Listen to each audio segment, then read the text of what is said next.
एक बार की बात है, एक शानदार और समृद्ध राज्य था जिसका नाम सूर्यनगर था। उस राज्य पर एक न्यायप्रिय और दयालु बादशाह राजा वीरेंद्र राज करते थे।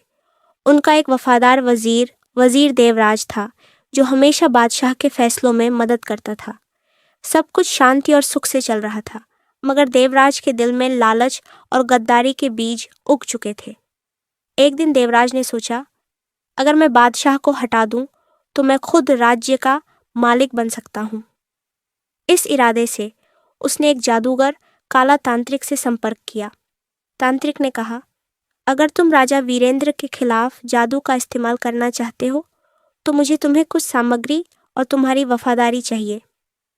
देवराज तैयार हो गया और तांत्रिक ने अपने जादू से बादशाह पर एक रोक डाल दिया। धीरे धीरे राजा वीरेंद्र बीमार होने लगे और उनका शरीर कमजोर पड़ने लगा।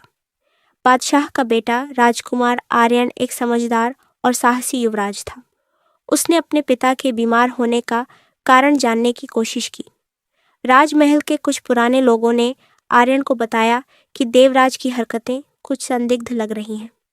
आर्यन ने अपने पिता के बीमार होने की जांच शुरू की और जल्दी ही पता लगा गया कि देवराज ने उनका विश्वास तोड़ दिया है। एक रात आर्यन ने देवराज का पीछा किया और देखा कि देवराज एक जंगल में एक आदमी के सामने घुटने टेक रहा है। वह आदमी कोई और नहीं बल्कि काला तांत्रिक था। आर्यन समझ गया कि यह सब एक गद्दारी और जादू का खेल है। देवराज और तांत्रिक ने अपने जादू का असर इतना ज्यादा कर दिया कि पूरा राजमहल अंधेरा और भय से भर गया। राजा वीरेंद्र को लगभग बेहोश रहने लगा और महल के नौकर चाकर भी अजीब सा व्यवहार करने लगे। राजमहल में एक अजीब सी हवा चल रही थी। आर्यन ने फैसला किया कि वह अपने पिता और राज्य को इस जादू टोना से बचाएगा। उसने पुराने ग्रंथों में तलाश की और एक जानकार पंडित आचार्य रुद्र से संपर्क किया। आचार्य रुद्र एक सिद्ध पुरुष थे और उन्होंने कहा, इस जादू को तोड़ने के लिए तुम्हें अपने साहस, विश्वास और सही सामग्री का उपयोग करना होगा।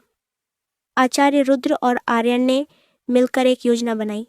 उन्होंने कहा, जादू का असर तभी खत्म होगा जब तुम्हारे अंदर का डर खत्म होगा और तुम देवराज और तांत्रिक का सामना करोगे। आर्यन ने अपनी सेना के कुछ वफादार सैनिकों के साथ देवराज को गिरफ्तार किया और उसका सच पूरा दरबार के सामने रख दिया। देवराज ने अपना अपराध स्वीकार कर लिया, लेकिन उसने एक आखिरी वार किया और काला तांत्रिक के जादू का असर और तेज कर दिया। इस बार पूरे महल में अंधेरा छा गया। सब लोग एक अजीब सी नींद में चले गए। सिर्फ आर्यन और आचार्य रुद्र जाग रहे थे। रुद्र ने कहा, एक अंतिम मंत्र है जो इस जादू को हमेशा के लिए खत्म कर सकता है, लेकिन इसके लिए तुम्हें अपनी जान का जोखिम लेना होगा। आर्यन ने बिना किसी संकोच के अपनी जान का जोखिम लेना स्वीकार किया। आचार्य रुद्र ने मंत्र उच्चारण किया और आर्यन को कहा कि वह महल के मध्य में जाकर एक शक्तिशाली तलवार को उठाने का प्रयास करे। तलवार उठाने के बाद आर्यन ने उसे काला तांत्रिक की ओर फेंका। तलवार ने तांत्रिक के जादू को तोड़ दिया और महल फिर से रोशनी से भर गया। लेकिन कहानी यहीं खत्म नहीं हुई। तलवार उठाने के बाद आर्यन बेहोश हो गया और सब लोग चिंतित हो गए। तभी एक साधु महंत विश्वनाथ महल में आए और उन्होंने कहा, आर्यन की पवित्र भावनाओं और उसके साहस ने इस राज्य को बचा लिया है।